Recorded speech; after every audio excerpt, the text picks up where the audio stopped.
A top 10 school in Kottivakkam, Chennai, Manthan Vidyashram. For admissions, contact 99419 11159.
அண்மை செய்தி டெல்லி மதுபான கொள்கை முறைகேடு புகார் தொடர்பாக முதல்வர் அரவிந்த் கெஜ்ரிவாலுக்கு மார்ச் 4ஆம் தேதி ஆஜராக அமலாக்கத்துறை 8வது முறையாக சம்மன் அனுப்பியதை அடுத்து அவருக்கு ஜாமீனானது அளிக்கப்பட்டிருக்கிறது. பற்றிய மேலும் விவரங்களை செய்தியாளர் வெங்கடேசன் விவரிக்க கேட்கலாம். வணக்கம் வெங்கடேசன், இந்த செய்தி குறித்த முழுவர். வணக்கம். டெல்லி மதுபான கொள்கை முறைகேடு தொடர்பாக ஏற்கனவே ஆம் ஆத்மி கட்சியின் மூத்த தலைவர்களாக உள்ள மணிஷ் சிசோடியா மற்றும் மற்றொரு எம்பி சஞ்சய் சிங் ஆகியோர் ஏற்கனவே கைது செய்யப்பட்டு தற்போது சிறையில் அடைக்கப்பட்டுள்ள நிலையில் முதல்வர் அரவிந்த் கெஜ்ரிவாலுக்கும் இந்த விவகாரத்தில் சம்மன் தொடர்ந்து அளிக்கப்பட்டு 8வது முறையும் அவருக்கு சம்மன் அனுப்பிய நிலையில் அவர் தொடர்ந்து ஆஜராகாத நிலையில் அமலாக்கத்துறை ஒரு வழக்கு என்பது பதிவு செய்தது. அந்த வழக்கை விசாரித்த டெல்லி ரோஸ் அவென்யூ மாவட்ட நீதிமன்ற கூடுதல் தலைமை பெருநகர நீதிமன்ற நீதிபதி திவ்யா மல்கோத்ரா கடந்த 17ஆம் தேதி அவர் இன்று ஆஜராக வேண்டும் என்று ஒரு சம்மன் அனுப்பியிருந்தார்.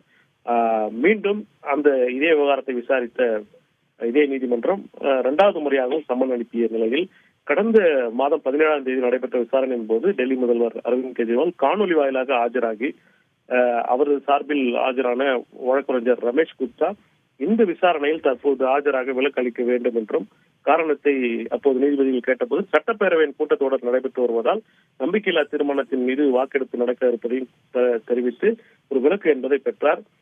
விசாரணையை தள்ளி வைக்கவும் கோரினார். இதை பதிவு செய்து கொண்ட அப்போதைய நீதிபதி மார்ச் 16ஆம் தேதி, அதாவது இன்றைக்கு தள்ளி வைத்த நிலையில் இன்று நேரடியாக அவர் நீதிமன்றத்தில் ஆஜராகியிருந்தார். இதையொட்டி பலத்த பாதுகாப்பு ஏற்பாடுகள் செய்யப்பட்டிருந்தன. எடுத்த உடனேயே இந்த வழக்கில் மனுதாரர் ஆஜராகியுள்ளதால் நீங்கள் ஜாமீன் அளிக்க வேண்டும் என்ற ஒரு வாதத்தை அவரது சார்பில் வழக்கறிஞர் ரமேஷ் குப்தா முன்வைத்தார். இதற்கு அமலாக்கத்துறை சார்பில் ஆட்சேபம் தெரிவிக்கப்பட்டது.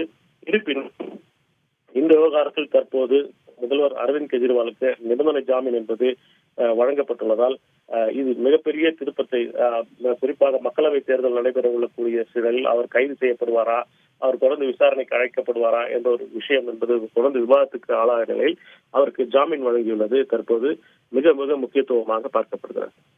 விரிவான விவரங்களுக்கு நன்றி Venkatesan. A top 10 school in Kottivakkam, Chennai, Manthan Vidyashram. For admissions, contact 99419 11159.